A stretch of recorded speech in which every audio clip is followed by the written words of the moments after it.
à l'ordination de Roger Cerveau. Un choc parce que, à ce moment-là, je n'ai pas connu aucun prêtre créole. Et dans ma tête, sans même qu'il me verbalise, je n'ai pas pensé qu'il y a un créole capable de prêtre. Je ne me croyais pas capable, et puis c'est arrivé. Alors là, j'ai pris conscience d'une chose, à ce moment-là, que si le Seigneur me faisait confiance, je pouvais quand même lui faire confiance à lui aussi. Un âge extraordinaire, et il m'encore rappelle ça comme si c'était hier. Je me rentre dans mon lassam, je me fais ouais, Zodi, enfin Seigneur. Quand j'ai su que je voulais me faire prêtre vraiment, j'ai ressenti une grande joie, une grande libération. Qui me content pour faire les grandir.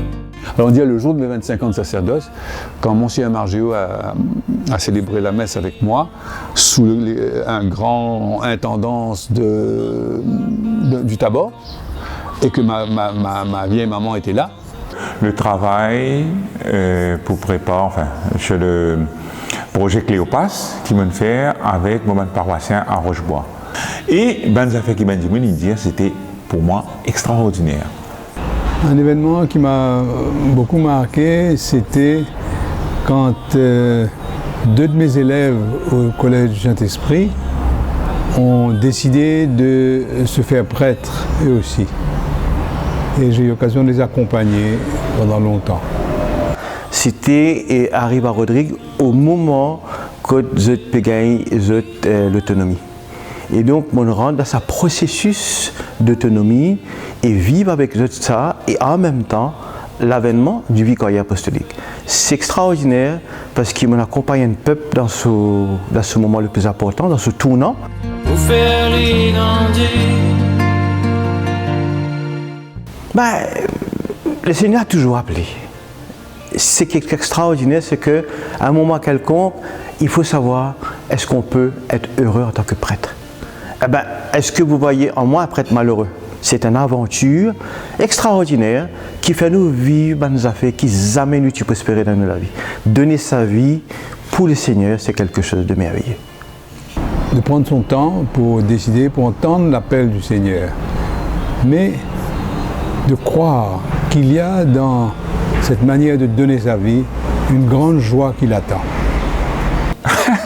Mais pas pire, parce que il y a beaucoup d'affaires qui font nous peur. Right? Alors pas pire parce que pays nazis, ça m'a des affaires qui font nous peur là.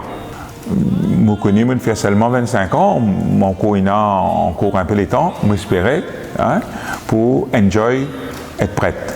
Alors, qui fait pas toi? J'aime ce que je vis et je vis ce que j'aime. Cette vocation m'a donné un espace de créativité et de liberté dans l'Église que je n'aurais jamais eu dans aucune autre profession.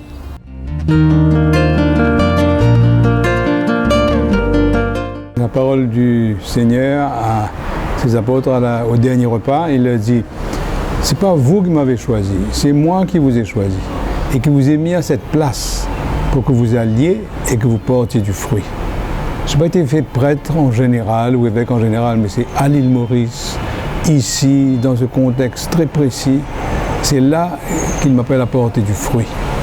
Il y a une parole qui me marque moi toujours et qui aujourd'hui a encore plus de sens. C'est dans l'évangile de Saint Jean quand Jésus dit « Il n'y a pas de plus grand amour que de donner sa vie pour ses amis ». C'est une parole qui m'a marqué et aujourd'hui, c'est une parole qui a plein de sens pour moi. La parole qu'il adresse à Pierre quand Pierre est en train de s'agiter dans le bateau qui va couler et qu'il dit n'aie pas peur, fais-moi confiance, viens. Tout ce qui tu peux faire pour ton frère, ton sœur, tu peux faire ça pour bon Dieu. Bon Dieu compter ça. Alors, c'est une grande parole parce que ça ouvre tellement de possibilités. Beaucoup de monde ont toute qualité, fait toute qualité acoustique pour joindre bon Dieu.